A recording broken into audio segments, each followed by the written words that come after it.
The Detroit Lions share the lead in what many consider as football's toughest division, the NFC's Central. Indeed, this year, Detroit fans have much to cheer about. The Lions sport a 5-1 record and once again have established themselves as one of the premier defensive teams in football. But today, they face their greatest test. Opponents are their companions in first place, the Minnesota Vikings. The Vikings have sailed steadily through a brutal schedule. They have beaten the Kansas City Chiefs in their last 2 starts, have overrun Dallas and Los Angeles. Today's game should be a defensive classic. The Vikings are number 1 in overall defense. The Lions are best in rushing defense. While defense has long been a tradition in Detroit, this season the offense, too, has excelled. The Lions lead the NFC in scoring. One reason is that quarterback Bill Munson has been very good, and his receivers have matched him. But the big difference in the Lions' roar has been their running. Farr has so far escaped injury, and Altie Taylor, his running mate, has been superb. For the first time in years, Detroit presents a balanced attack on offense. If there's one dark note, it is some key injuries on defense. Certain to miss today's game are 2 vital members, Joe Robb and All-Pro Lem Barney. Barney's replacement, Bobby Williams, looms as one of the keys of today's game. The man who is most aware of this is Viking quarterback Gary Quazzo, who has finally emerged as number 1 after 7 years of relief in Baltimore and then Minnesota. He leads an attack that ranks 2nd only to Detroit's in the NFC. But the foundation of Viking football remains its great defensive platoon. They have allowed only 39 points so far this season. That's an average of just 6.5 points per game. So it's Bud Grant's brutal Minnesota Vikings and Joe Schmidt's hungry Detroit Lions. First place is the prize. I'm Jack Whitaker, and this is the NFL Game of the Week, Minnesota versus Detroit.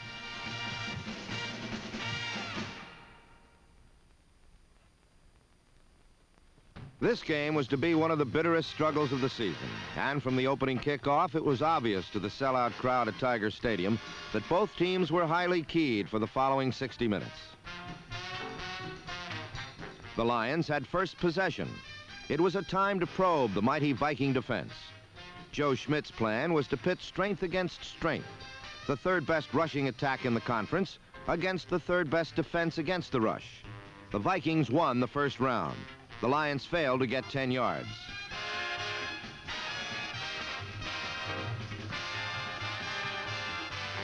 Bud Grant sometimes likes his quarterback to come out throwing to surprise his opponent. So Gary Quazzo looked, but was blindsided, fumbled, and the Lions' defense had given their offense an early break. First down on the Viking 40.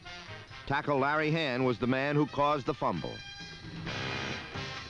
Unable to run on the last series, Munson went to the short pass, and number 24, Mel Farr, took it 22 yards to the 16.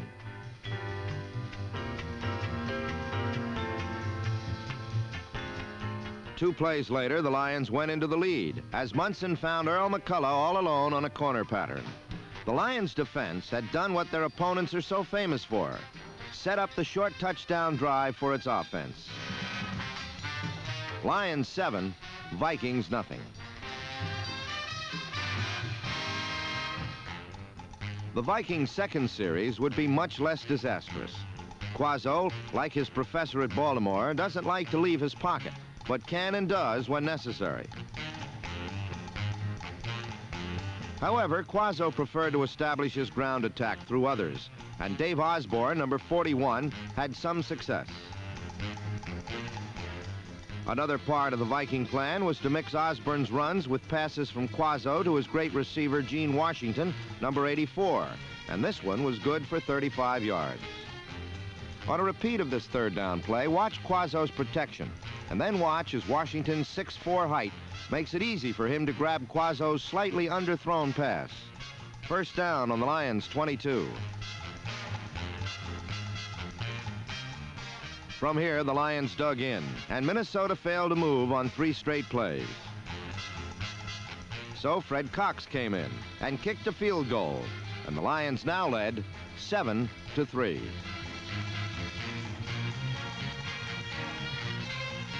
One of the keys to the Vikings' success over the past few years has been the play of their special units. On the ensuing kickoff, the Vikings found they had a 12th man on their special unit, dressed in blue. It was this unknown accomplice that tripped up number 40, Nick Eddy. On the following play, however, the Vikings did the job themselves. It was cornerback Bobby Bryant, number 20, who timed Munson's sideline attempt perfectly and went in untouched. With 10 minutes gone in the first quarter, the best pass defense in the NFL had put the Vikings on top 10-7. We'll be right back with more exciting action on the NFL Game of the Week.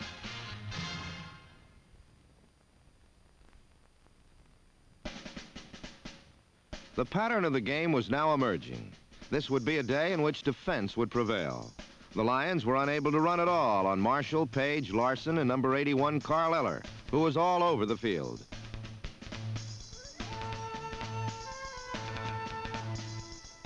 Neither Mel Farr nor Altie Taylor could move on Eller and company, and would make but one first down by rushing the entire half, and only 3 for the game.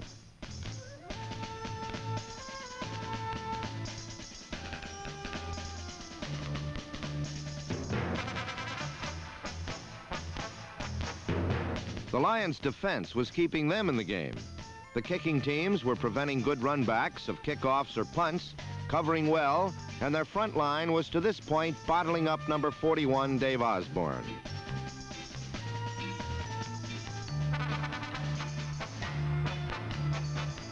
The Lions' defense was number 1 against the run in the NFC, and Quazzo would have to go primarily to the pass to beat them.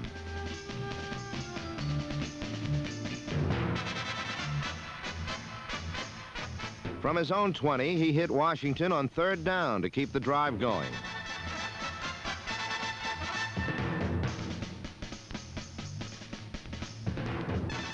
Then Osborne went around right end for his first good gain of the day.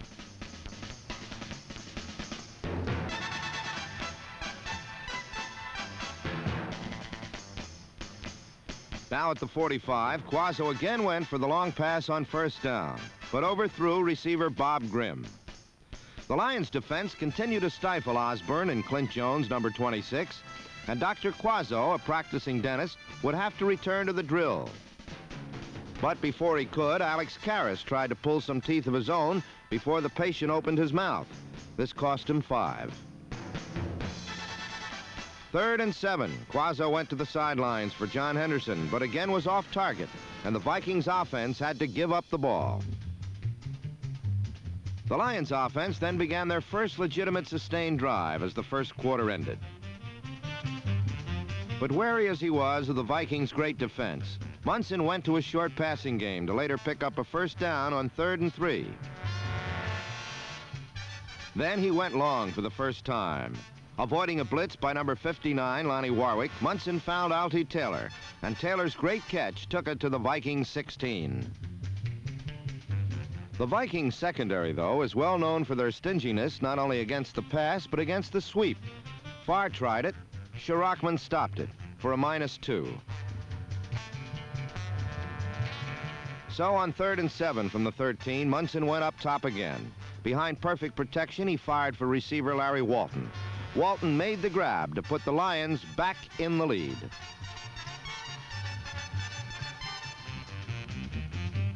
On a replay of the score, watch the protection Munson received as he spotted Walton behind everyone. Walton's fine catch and a stutter step to stay in gave the Lions a 14-10 lead.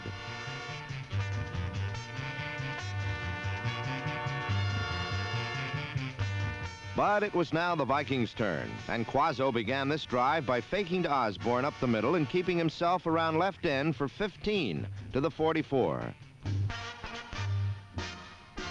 This drive would be spearheaded, however, by Quazzo's passing. True, Quazzo was not in the top 10 statistically, but due to their defense, the Vikings rarely have had to resort to much passing, since they rarely have to sustain long drives. But Quazzo has an excellent arm, and the big play of this drive was a bomb to Henderson, who was whistled down on the 6.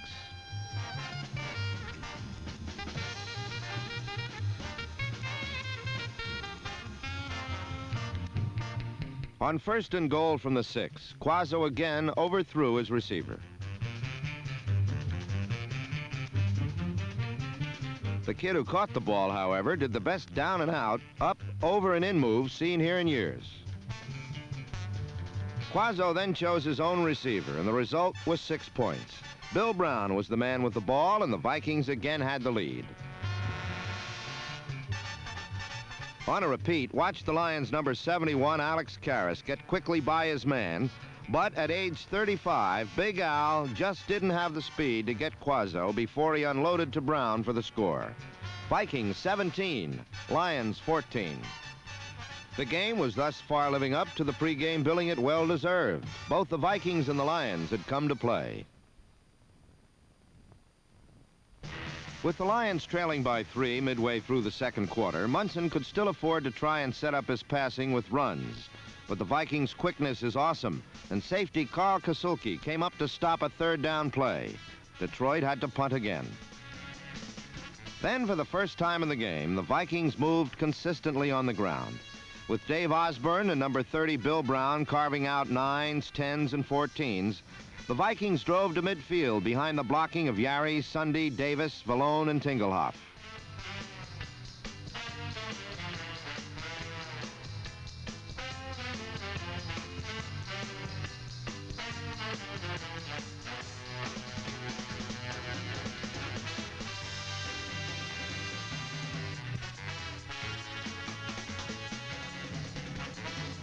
Quazzo's passes would now be more effective, and he sidelined one to Henderson, who almost became the Headless Norseman on a necktie job by defender Bobby Williams. It was 3rd and 1 at the Lions' 42 and a big play. Dave Osborne went into the pile and came out with, you guessed it, 1st and 10 Vikings. Figuring history should repeat itself, even if it doesn't, Quazzo went for the bomb on 1st down. Washington and Williams ran neck and neck down the sidelines, and the taller of the two prevailed. Touchdown, Vikings. It was 24-14, as the Purple People Eaters now were chewing away at the King of Beasts.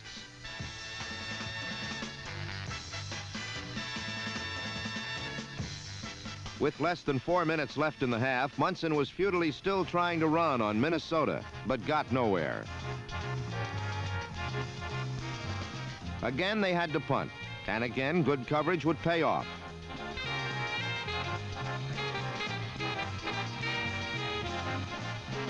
Charlie West never saw who or what hit him, and the Lions' Bob Kowalkowski recovered and ran it in for what appeared to be a touchdown.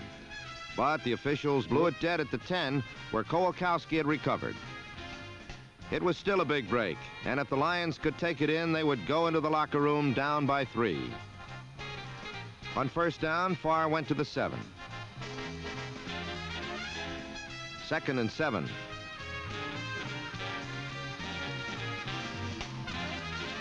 Munson's pass for Walton is almost, but not quite. 3rd and 7. Munson throws a safety valve to Farr.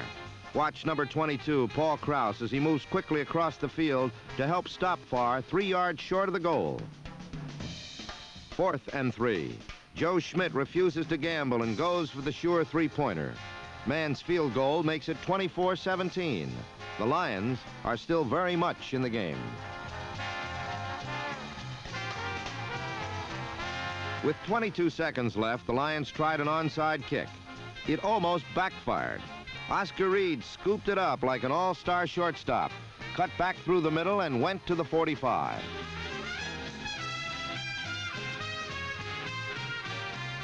With 11 seconds left, Quazzo had time for one play and a field goal attempt, and he found tight end John Beasley, number 87, over the middle to the Lions' 37.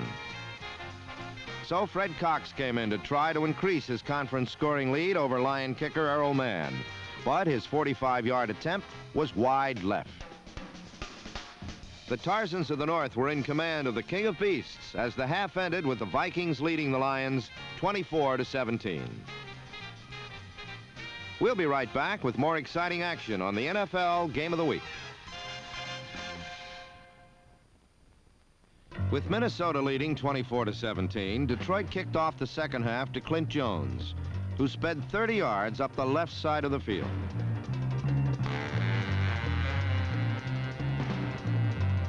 The Lions are leaders in defensing the rush, allowing only an average of 85 running yards per game.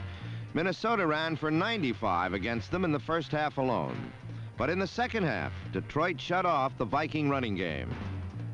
So Gary Quazzo took to the air and threaded the needle to Beasley, despite blanket coverage by Mike Wigger. It was clear sailing for the big tight end until he was caught from behind by Bobby Williams. The pass covered 40 yards to the Detroit 6. In 3 tries on the ground, Minnesota couldn't move against the Lion defense. So Fred Cox, the conference scoring leader, kicked a 10-yard field goal to give Minnesota a 10-point lead and a little breathing room.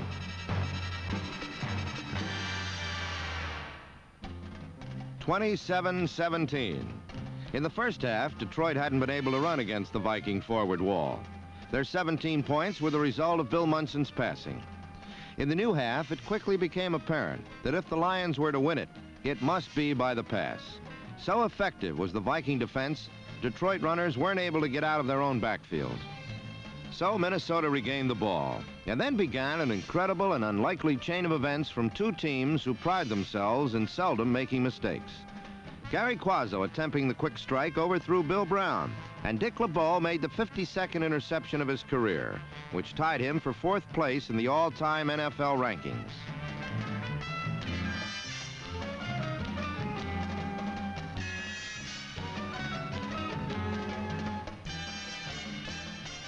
Detroit had a break and the ball near midfield. Munson immediately tried to capitalize by throwing long for Walton, but Ed Shirachman intercepted on the 5 and returned 42 yards to the 47.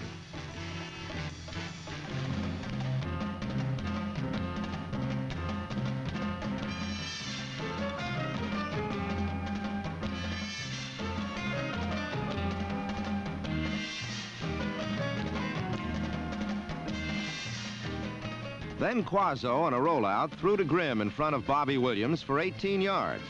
But this was the only interruption in the string of interceptions. 4 on the next pass, when Quazzo overthrew Beasley. Mike Wigger was there to take it as the 3rd quarter ended.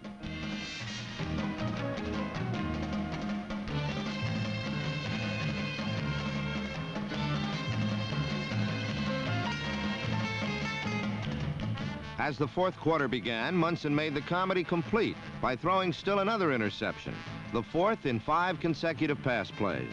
Roy Winston was the recipient of this one. Fred Cox booted a 36-yard field goal, his 3rd of the game and 17th of this young season. Lions 17, Vikings 30.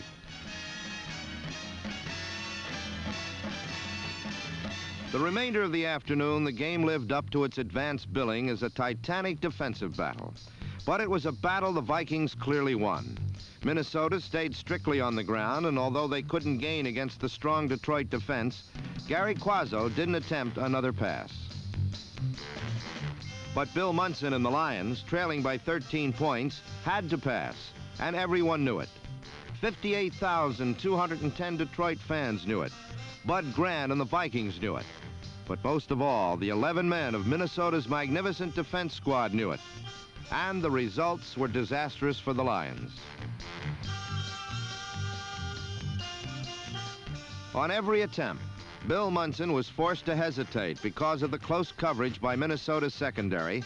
And on every attempt, Munson barely ditched the ball before hitting the ground. The only pass Munson completed was thrown up like a balloon because of the Viking rush, and receiver Charlie Brown was called for offensive pass interference on the play, negating the completion.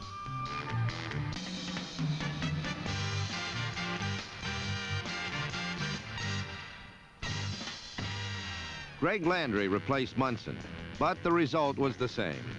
Landry was buried by the Minnesota muscle. Landry did complete one pass, however. This was a 23-yarder to Charlie Sanders, who had been virtually ignored by Munson. But except for the pass to Sanders, Landry could only complete harmless outlet passes to his setbacks. The Vikings secondary and linebackers were covering too well for these to mean much. Time and again, the Detroit setbacks were met hard for no gain.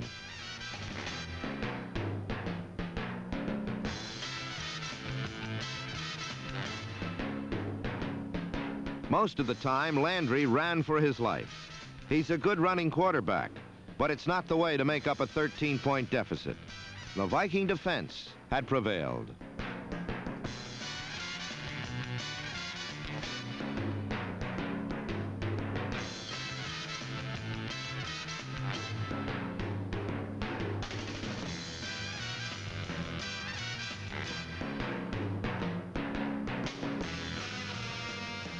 As a result of their victory today, the Vikings stand alone atop the Central Division of the National Conference. Their record is now 6 victories and 1 defeat. That lone setback was a 3-point loss to Green Bay. Thus, the Vikings completed a remarkable run through some of the strongest teams in the NFL, and their schedule eases up a bit in the second half. The Lions are still alive, however. They only trail Minnesota by a game, and in 2 weeks, these two teams meet again. Thus, Detroit can sustain the division race by beating the Vikings in their own backyard. But the way Minnesota has been playing this task may be an impossible one. At the halfway point in the season, it appears no team in the NFL can match the method and muscle of the Minnesota Vikings.